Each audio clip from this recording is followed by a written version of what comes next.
इस कार्यक्रम की पुण्यार्चक हैं श्रीमती शिप्रा जैन, तुषार जैन, गुरु भक्त परिवार मेरठ, श्रीमती पूनम जैन, श्री रवीश चंद्र जैन, शुभम, आयुष जैन, सपरिवार टूंडला, जिला फिरोजाबाद, यूपी, श्रीमती नीनू, लोकेंद्र, सिद्धि जैन, मुरार, ग्वालियर, श्रीमती त्रिशला जैन, डॉक्टर मोनिका, डॉक्टर नीरज जैन, निखिल, सेजल, पश्चिम विहार, दिल्ली, श्रीमती संतोष जैन, श्री विशाल चंद्र जैन, श्रीमती पूनम जैन, सीएमए, पंकज जैन, अमित जैन, राशि जैन, उन्नति जैन, सेक्टर 37, नोएडा, पारसमल, इंदिरा देवी, संजय, विनीता, अजय, नीतू बाकलीवाल, सूरत, श्री विनोद चंद जैन, मिलेनियम, श्रीमती नीता जैन, समस्त गुरु भक्त परिवार, फिरोजाबाद। जय बोलिए त्रिकालवर्ती त्रैलोक पूज विश्वाराध्य पंच परमेष्टि भगवान की, अनंतानंत सिद्ध परमेष्टि भगवान की,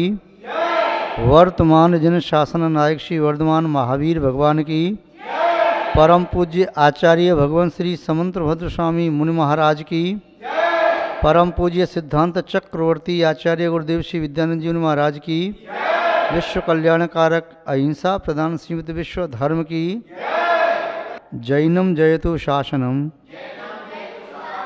विश्व कल्याणकारकम।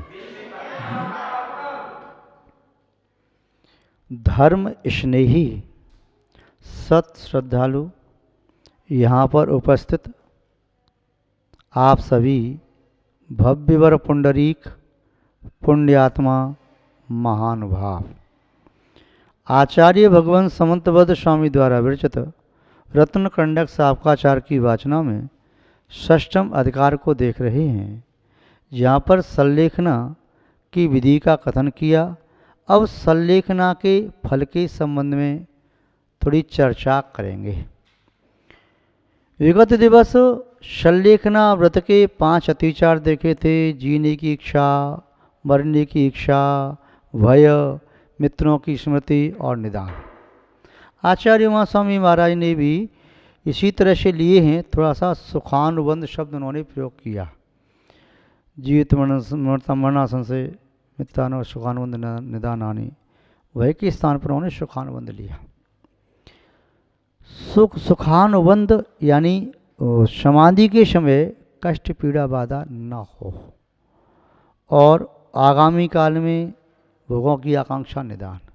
किंतु यहाँ पर लिया आचार्य भगवान समंत स्वामी ने भयभीत नहीं होना मृत्यु से या आकस्मिक किसी प्रकार के दुख से, पीड़ा से, वेदना से। अब जिसने नृत्यचार समाधि को प्राप्त किया है, संलेखना व्रत की साधना पूर्ण की है, उसे जीवन में क्या प्राप्त होता है, कैसा वैभव प्राप्त होता है, उसका फल क्या है। जैसे कोई व्यक्ति शहर में रहने वाला जिसने नहीं देखा किसान के कार्य को, खेती कैसे की जाती है, तो वह बाग के माली से, किसान से पूछता है कि जो बीज आपने बोया है इसका फल क्या होगा। जैसे किसी माली ने अपने बगीचे में आम की गुठली बोई, जामुन की गुठली बोई, या अमरूद के बीज बोए, या पपीता का बीज बोया, या सेब का बीज बोया, या उसने और भी बेल वगैरह अंगूर की लगाई, या मौसमी, चीकू, लीची आदि के बीज बोए। तो बीज जो बोए हैं, तो बीज से ज्ञात नहीं हो रहा, बीज से ज्ञात नहीं हो रहा कि इसका फल कैसा होगा। अब बीज कोई छोटा भी हो सकता है, संतरा, मौसमी, सेब आदि छोटा होता है, और कोई बीज बड़ा भी होता है। जैसे तरबूज आदि का बीज, कद्दू आदि का बीज बड़ा होता है, लौकी का बीज बराबर होता है, या कोई बीज बहुत छोटा छोटा भी होता है, तरबूजे का, खरबूजे का छोटा होता है। तो बीज छोटे बड़े होते हैं। आम का बीज एक गुठली बड़ी होती है, बेर की गुठली छोटी होती है, नींबू का बीज छोटा होता है।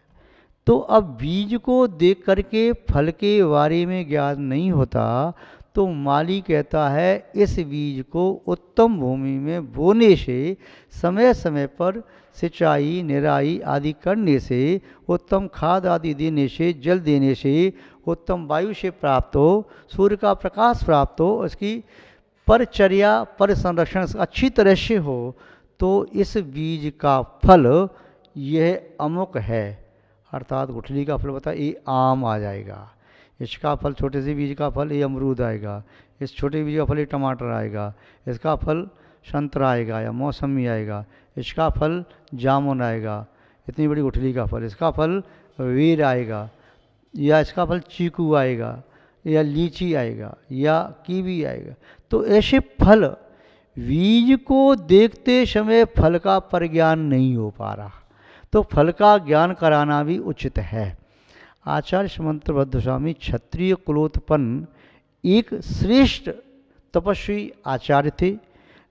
वे उच्च कोटि के नैयायिक, न्याय के पारगामी, सिद्धांत में निष्णात, आध्यात्मिक मनीषी, एक ऐसे तत्ववेत्ता आचार्य थे जिन्होंने 2000 वर्ष पहले जो अलग जगाई। तो उन्होंने लिखा कि संलेखना करने वाला व्यक्ति वह पूछेगा कि संलेखना का फल क्या है, क्योंकि आगे पंचम काल में इस जिन शासन की छत्र छाया में आकर के अपना कल्याण करने वाला, जिन शासन के सिद्धांतों को मानने वाला वैश्य कुलोत्पन्न व्यक्ति होगा, क्योंकि वैश्य समाज के व्यक्ति इस धर्म को ज़्यादा स्वीकार करेंगे। और वैश्य वह कहलाता है जो नफ़ा नुकसान की बात पहले करता है। क्षत्रिय होता तो काम करता है, जो होगा उस बाद में देखेगा। द्विज होता है वो कहता है वर्तमान काल में परिणाम शुद्ध हों, उसका फल जो है सो ठीक देखते हैं। और वैश्य कहता है नहीं, पहले बता उसका फल क्या है। तो और अन्य चतुर्थ वर्ण है, वह कहता है कि मुझे तो फल चाहिए, मैं इसमें कार्य में विश्वास नहीं करता, और तत्काल में फल मिलना चाहिए, क्या फल मिलेगा। जो वैश्य वाली विश्वास कर लेके फल मिलेगा, मुझे तत्काल में चाहिए। और क्षत्रिय फल की चिंता ही नहीं करता, कर्तव्य किए जा, फल की चिंता मत कर। जो गीता में नारायण श्री कृष्ण ने कहा, तो वैसे क्षत्रिय अपना बात करता है, मानता है। जो प्रभु परमात्मा सर्वज्ञ देव ने कहा है बस उनकी बात मानो, उनको मानना, उनकी बात मानना एक बराबर है। यदि उनकी बात नहीं मानी तो उनको मानना व्यर्थ है, और उनकी बात मान रहे हैं तब समझो हम उनको मान ही रहे हैं। तो इस प्रकार से आचार्य समंतभद्र स्वामी यहाँ संलेखना व्रत के फल को छदमस्त, मंद, कषाई, भद्र प्रणामी, आत्मकल्याण के इच्छुक महान भावों के लिए बता रहे हैं कि वह व्यक्ति जिसने समाधि की साधना की, संलेखना व्रत का पालन किया, उसे क्या फल मिलता है। तो पूज्य आचार्य श्री के शब्दों में ही देखें, श्लोक नंबर 130, निःश्रेयसम अभ्युदयम निस्तीरम दुस्तरम सुखाम्बुनिधिम निह पिबति पीतधर्मा सर्वै दुःखैरनालीडः। पीत धर्म, जिसने धर्म का पालन किया है, धर्मामृत का पान किया है। कौन से धर्मामृत का? जिसने श्रावक के 12 व्रत और 11 प्रतिमाओं का पालन किया, उन 12 व्रतों में संलेखना व्रत का पालन किया। वह मुनिराज के 5 महाव्रत, 5 सम्मति, 5 इंद्रिय निरोध, 6 आवश्यक, शेष 7 विशेष गुण, इन 28 मूल गुणों का वह 34 सूत्र गुणों का पालन किया है।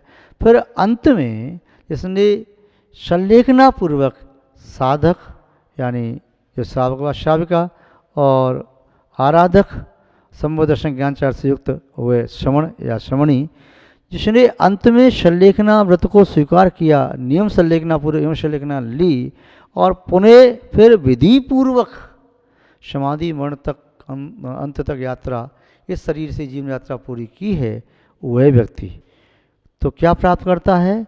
तो जिसने संलेखना धर्म का पान किया है, संलेखना व्रत रूपी धर्म का पान किया है, उत्तम समाधि मरण रूपी धर्म के अमृत का पान किया है, रत्नत्रय के अमृत का पान किया है, 4 आराधना रूपी अमृत का पान किया है, यही धर्म है। इस धर्म का पान किया है वह व्यक्ति सर्वै दुःखैरनालीड, सर्वई संपूर्ण प्रकार के दुखई दुखों से अनालीड रहित, किसी भी प्रकार का दुख जिसे स्पर्श भी नहीं करता, झांकता भी नहीं, देखता भी नहीं, ऐसे संपूर्ण प्रकार के दुखों से रहित, क्या निःश्रेयस कल्याण को, अभ्युदयम बहुत बड़े वैभव को, बहुत बड़ी विशुद्धि विभूति को, बहुत बड़े साम्राज्य को, यह लोक सुख, परलोक सुख, किंतु सांसारिक सुख, चाहे मनुष्य भव का सुख, चाहे देव अवस्था का सुख, वे समाधि को धारण करने वाला प्राप्त करता है। ये उत्कृष्ट नहीं, मध्यम सुख है। जगन्य सुख संसार का अन्य सुख हो सकता है, अन्य गतियों का सुख। मध्यम सुख में जो अहमिंद्र आदि का सुख है, तत्व ज्ञान तत्व चिंतन से उत्पन्न हुआ, वह सुख का अनुभव करता है। उसकी बात कर रही है निःश्रेयस। निःश्रेयस कहिए तो कल्याण, कल्याणकारी अभ्युदयम वैभव को, स्वर्ग में अणिमा आदि रिद्धि हैं उस वैभव को, इसके साथ साथ अन्य जो विक्री शरीर होने से, अवधि ज्ञान आदि होने से, जो अन्य तत्व ज्ञान होने से, सम्यक्त्व आदि होने से, उसे जो अंदर से आनंद आ रहा है। तो कैसा है अभ्युदय, कैसा है वह वैभव, कैसा है वह आनंद? निस्तीरम, जिसका कोई किनारा नहीं है, निस्सीम है। क्योंकि वैमानिक स्वर्ग में जो वैमानिक देव हैं, स्वर्ग में रहने वाले देव, उनकी आयु कितनी होती है? सागरों पर्यंत की। ऊपर रहने वाले जो स्वर्ग के देव हैं, जगन्य आयु पल्लियों में होती है। पल्ली भी कितना होता है? असंख्यात वर्ष का, छोटा नहीं, सैकड़ों नहीं, हजारों नहीं, लाखों नहीं, करोड़ों नहीं, अरबों नहीं, खरबों नहीं, इसके आगे नील पद्म संख्यादि भी नहीं। और लौकिक गणित तो 18 अंक की संख्या की बात कहता है, अब हमारे पास गिनने के लिए संख्या नहीं बची। किंतु जैन गणित कहता है कि 42 अंक की संख्या को गिना जा सकता है। 42 अंक तक की संख्या संख्यात कहलाती है, उसके आगे की संख्या असंख्यात कहलाती है। तो उसके आगे वाली संख्या है तो वह पल्य, उसमें भी फिर असंख्यात का गुणा कर दो, फिर सामान्य पल्य हुआ, व्यवहार पल्य, फिर उद्धार पल्य हुआ, उसमें भी गुणा करो असंख्यात का, अध्यापल्य होता है।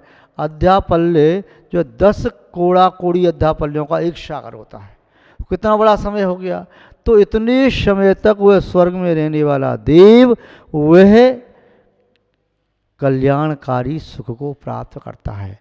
जो सम्यक दृष्टि है, छाया सम्यक दृष्टि हैं या शिवसम सम्यक दृष्टि हैं, वे वहाँ पर तत्व चर्चा में निगमन रहते हैं।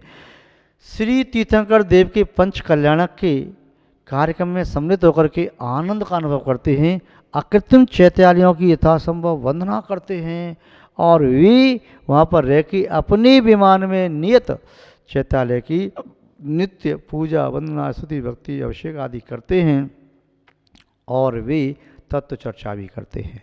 पूर्व पुण्य जो संचय किया था उसके उदय स्वरूप वे देह सुख भी भोगते हैं, भौतिक सुख भी भोगते हैं।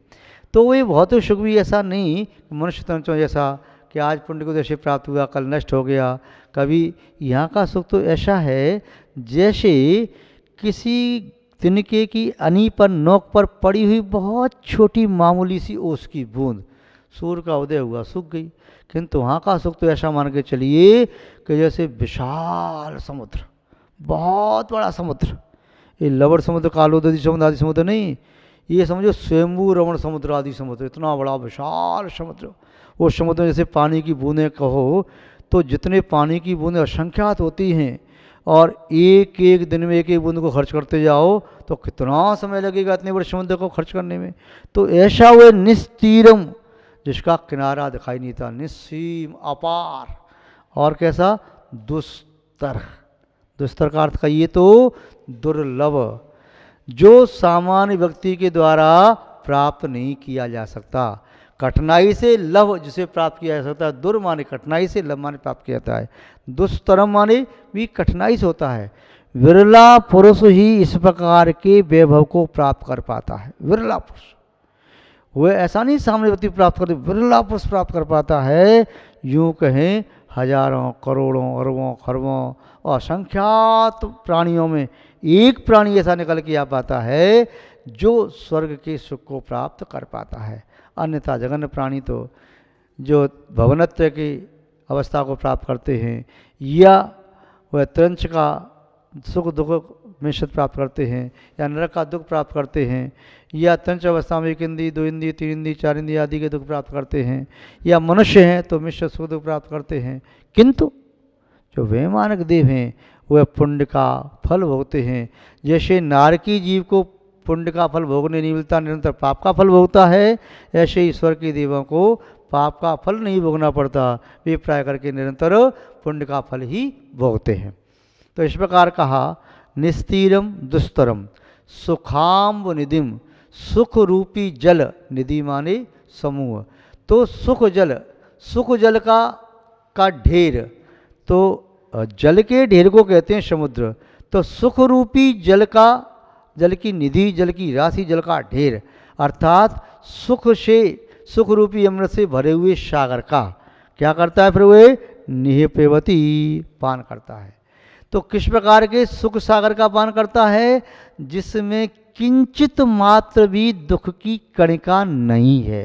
वह इतने बड़े स्वयंभू रमण सुख के समुद्र के समान इतना सुख का सागर है, सुखामृत का सागर है। वह सुखामृत का सागर विरले व्यक्ति को प्राप्त होता है जिसने समाधि मण सल्लेखनावत को स्वीकार किया है, ऐसा पीत धर्म को पिया है, सल्लेखनावत रूपी धर्म को पिया है, वही नीपेवती ऐसे सुख रूपी समुद्र का पान करता है। और आपने देख लिया विशेषण कि सुख रूपी समुद्र के वह विरले व्यक्ति को प्राप्त होता है, वह निश्चीम होता है, वह कल्याण कारक होता है, महान वैभव से युक्त होता है और उसमें किंचित भी रंच मात्र भी दुख की कड़िका नहीं है, लगार भी नहीं है। जैसे आप कहते हैं ना लगार, कि वह कहता है लगार, इसमें लगार आ गई, महाराज जी हमने जमीकंद का त्याग किया किंतु भूल से लगार आ गई, लगार भी नहीं, लगार का प्राश्चित लो, लगार कैसे आ गई। तो वहाँ पर जहाँ पर दुख की लगार भी नहीं है, अंश मात्र भी नहीं है, ऐसे सुख का भोक्ता होता है सल्लेखना व्रत का निर्दोष नृत्यचार पालन करने वाला साधक व आराधक। जिन किन्हीं पुण्यात्मा महान पुरुषों ने ऐसी सल्लेखना को स्वीकार किया तो उन्होंने ही निस्संदेह उत्तम सुख को प्राप्त किया है। आप और हम सभी भी इसी प्रकार की भावना भाएं कि सल्लेखना व्रत के स्वरूप को समझ करके उत्तम समाधि मन को 4 आराधनाओं का आराधना करके और हम भी इस प्रकार के सुख को प्राप्त करते हुए मोक्ष को प्राप्त करने में समर्थ हो सकें, ऐसी हम भावना भाते हैं। इन्हीं भावनाओं के साथ हम अपनी शब्द श्रृंखला को विराम देते हैं। जय बोलिए श्री शांतनाथ भगवान की, पूज्य आचार्य गुरुदेव श्री विद्यानंद जी महाराज की, अहिंसामय विश्व धर्म की, जैनम जयतु शासनम विश्व कल्याण कारकम। इस कार्यक्रम के पुण्यार्जक थे श्रीमती शिप्रा जैन, तुषार जैन, गुरु भक्त परिवार मेरठ, श्रीमती पूनम जैन, श्री रवीश चंद्र जैन, शुभम, आयुष जैन, सपरिवार टूंडला, जिला फिरोजाबाद, यूपी, श्रीमती नीनू, लोकेंद्र, सिद्धि जैन, मुरार, ग्वालियर, श्रीमती त्रिशला जैन, डॉक्टर मोनिका, डॉक्टर नीरज जैन, निखिल, सेजल, पश्चिम विहार, दिल्ली, श्रीमती संतोष जैन, श्री विशाल चंद्र जैन, श्रीमती पूनम जैन, CMA, पंकज जैन, अमित जैन, राशि जैन, उन्नति जैन, सेक्टर 37, नोएडा, पारसमल, इंदिरा देवी, संजय, विनीता, अजय, नीतू बाकलीवाल, सूरत, श्री विनोद चंद जैन, मिलेनियम, श्रीमती नीता जैन, समस्त गुरु भक्त परिवार, फिरोजाबाद।